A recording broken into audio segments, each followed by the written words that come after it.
ಒಂದು ಊರಲ್ಲಿ ಒಂದು ಕತ್ತೆ ಮತ್ತೆ ಅದ್ರ ಮಾಲೀಕ ಇದ್ದ.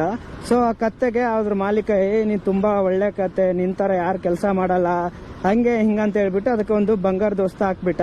ಸೊ ಆ ಖುಷಿಗೆ ಆ ಕತ್ತೆ ನನ್ನ ಮಾಲೀಕ ನನಗೆ ಬಂಗಾರದ ವಸ್ತು ಹಾಕ್ಬಿಟ್ಟಿದ್ದಾನೆ, ಅವ್ನು ತುಂಬಾ ಒಳ್ಳೆಯವನು, ನಾನು ಇನ್ನೂ ಚೆನ್ನಾಗಿ ಕೆಲಸ ಮಾಡ್ಬೇಕಂತ ಹಗ್ಲು ರಾತ್ರಿ ಕಷ್ಟಪಟ್ಟು ದುಡಿತಾ ಇತ್ತಂತೆ. ಇಷ್ಟ ಕೆಲಸ ಮಾಡಕ್ಕೆ ಸ್ಟಾರ್ಟ್ ಮಾಡ್ತಂತೆ. ಏನಕ್ಕಂದ್ರೆ ಅವ್ರ ಮಾಲೀಕ ಇನ್ನೂ ಶಬಾಷ್ ಅಂತ ಅನ್ಬೇಕು ಅಂತೇಳಿ.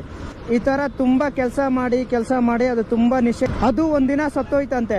ಅದಕ್ಕೆ ಅದ್ರ ಮಾಲೀಕ ಬಂದು ನಡಿ ನೀನ್ ನಾವು ಅಂತ ಹೇಳ್ಬಿಟ್ಟು ಅದಕ್ಕೆ ಒದ್ಬಿಟ್ಟು ಇಲ್ಲೋ ರೋಡಲ್ಲಿ ಬಿಟ್ನಂತೆ. ಸೊ ಅದ್ರ ಜಾಗಕ್ಕೆ ಇನ್ನೊಂದು ಹೊಸ ಕತ್ತೆ ತಂದ್ಬಿಟ್ಟು, ಸೊ ಹಳೆ ಕತ್ತೆಗೆ ಏನ್ ಡೈಲಾಗ್ ಹೇಳಿದ್ನೋ, ನೀನು ತುಂಬಾ ಒಳ್ಳೆಯವನು, ನೀನು ತುಂಬಾ ಚೆನ್ನಾಗಿದೀಯಾ, ತುಂಬಾ ಕೆಲಸ ಮಾಡ್ತೀಯಾ, ನಿನ್ ತರ ನನ್ ಕತ್ತೆನೇ ನೋಡಿಲ್ಲ ಅಂತ ಹೇಳ್ಬಿಟ್ಟು ಆ ಕತ್ತೆಗೂ ಸೇಮ್ ಏನ್ ಕತ್ತೆಗೆ ಆ ವಸ್ತು ಹಾಕಿದ್ನು ಅದೇ ವಸ್ತುನ ಈ ಕತ್ತೆಗೆ ಹಾಕ್ಬಿಟ್ಟು ಸೇಮ್ ಅದೇ ಡೈಲಾಗ್ ಹೊಡೆದ್ಬಿಟ್ಟು ಮತ್ತೆ ಆ ತರ ಡೈಲಾಗ್ ಹೇಳ್ಬಿಟ್ಟು ಕೆಲಸ ಮಾಡ್ಕೊಳಕ್ಕೆ ಸ್ಟಾರ್ಟ್ ಮಾಡ್ದಂತೆ. ಸೊ ಈ ಕತೆ ಬಂದ್ಬಿಟ್ಟು ಆ ಕತೆ ಬಗ್ಗೆ ಎಲ್ಲ ವಿಡಿಯೋ ಅರ್ಥ ಆಗಿರೋರಿಗೆ ಚೆನ್ನಾಗಿ ಅರ್ಥ ಆಗಿರುತ್ತೆ. ಇನ್ನೂ ಅರ್ಥ ಆಗಿಲ್ಲ ಅಂದ್ರೆ ಇನ್ನೊಂದ್ಸಲ ಈ ವಿಡಿಯೋನ ಹೋಗ್ಬಿಟ್ಟು ನೋಡಿ, ಇನ್ನೂ ತುಂಬಾ ಚೆನ್ನಾಗಿ ಅರ್ಥ ಆಗುತ್ತೆ. ಅರ್ಥ ಆಯ್ತಾ? ಅಷ್ಟೇ.